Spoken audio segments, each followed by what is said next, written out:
Hi అండి, welcome to the home made food. ఈరోజు మన రెసిపీ వచ్చేసరికల్లా చికెన్ అనేది ఈ విధంగా చేసుకుంటే టేస్ట్ చాలా బాగుంటుంది, త్వరగా అయిపోతుందండి. అలాగే బ్యాచిలర్స్ కూడా చికెన్ అనేది తొందరగా ఈజీగా అవ్వడానికి ఈ మెథడ్ అనేది బాగా యూస్ఫుల్ అవుతుంది. ఈ కర్రీ అనేది మనం చపాతీలోకి, రైస్లోకి కూడా తినొచ్చండి, పుల్కాలోకి.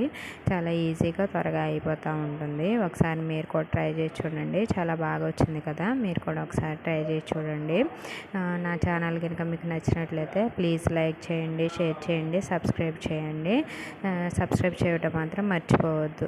ఇక్కడ నేను రెసిపీలోకి వెళ్ళేసరికల్లా ఒక ప్యాన్ తీసుకొని దానిలోని గసగసాలు, తర్వాత ధనియాలు, తర్వాత లవంగాలు, యాలకులు, తర్వాత చెక్క మొత్తం తీసుకొని ఇక్కడ డ్రైగా రోస్ట్ చేసుకోవాలి. మొత్తం బాగా వేగిపోయిన తర్వాత దీనిలోని మిక్సీ జార్లోకి తీసేసుకోవాలి. మిక్సీ జార్లో తీసుకొని ఇలా వేడారిపోయిన తర్వాత మిక్సీ పట్టుకొని పక్కన పెట్టుకోవాలి. ప్యాన్లోని కొంచెం 2 టేబుల్ స్పూన్ల ఆయిల్ అనేది వేసి దానిలోకి ఇట్లా బారుగా కట్ చేసుకున్నటువంటి పచ్చిమిర్చి, ఇక్కడ పెద్ద సైజులో ఉన్నటువంటి ఉల్లిపాయలు 2 తీసుకొని ఇట్లా ముక్కలుగా కట్ చేసి తీసుకోవాలి. ఇలా ముక్కలు అనేది చక్కగా మెత్తబడేంత వరకు కూడా ఉడికించుకోవాలి. అంటే మరీ మెత్తబడే పని లేదండి, కొంచెం లైట్గా ఉల్లిపాయలు అనేది ఉడికినట్లుగా అనిపిస్తే మనం కర్రీ అనేది స్టార్ట్ చేసేసుకోవచ్చు. దీనిలోకి కొంచెం సాల్ట్ అనేది వేసి, కొంచెం ఉల్లిపాయలు అనేది మెత్తబడినట్లుగా అనిపిస్తున్నాయి కదా, దీనిలోకి పసుపు, తర్వాత 2 టేబుల్ స్పూన్లు కారం అనేది తగినంత వేసుకోండి. పచ్చిమిర్చి కూడా యాడ్ చేసాం కదా, స్పైసీగా మంటగా కావాలనుకుంటే మంట ఎక్కువ యాడ్ చేసుకోండి, తక్కువ కావాలంటే తక్కువ యాడ్ చేసుకోండి.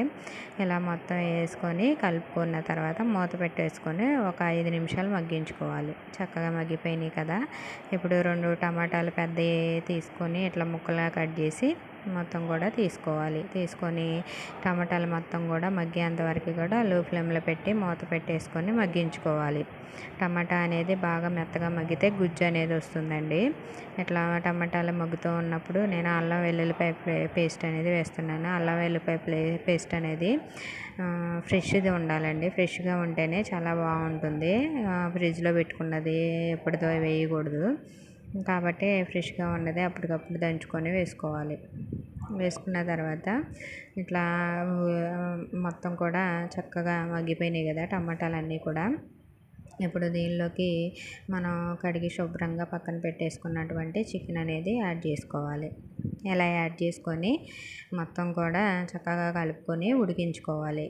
చూడండి ఎలా ఉడికించుకోవాలనేది నేను చూపిస్తాను. డిఫరెంట్గా ఉడికించుకోవాలి. ఎలా అనేది కొంచెం చూడండి.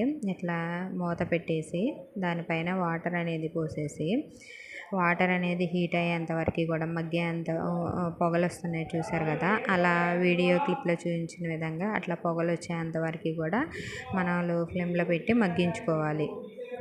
అట్లా మగ్గించుకోవడం వల్ల చక్కగా మగ్గిపోతూ ఉంటుంది. కర్రీ అనేది చాలా టేస్టీగా ఉంటుంది. ఆ ఫ్లేవర్స్ అన్నీ కూడా ముక్కలకు పట్టేస్తాయి.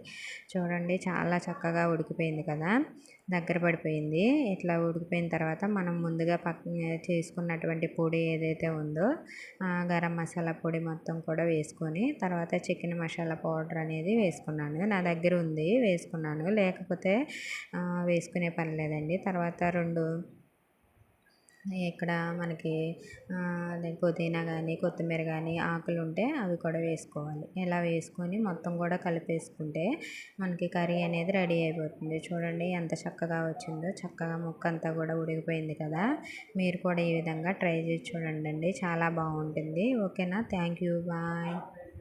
నా ఛానల్ కనుక మీకు నచ్చినట్లయితే ప్లీజ్ లైక్ చేయండి, షేర్ చేయండి, సబ్స్క్రైబ్ చేయండి. ఓకేనండి, బాయ్, థ్యాంక్ యూ.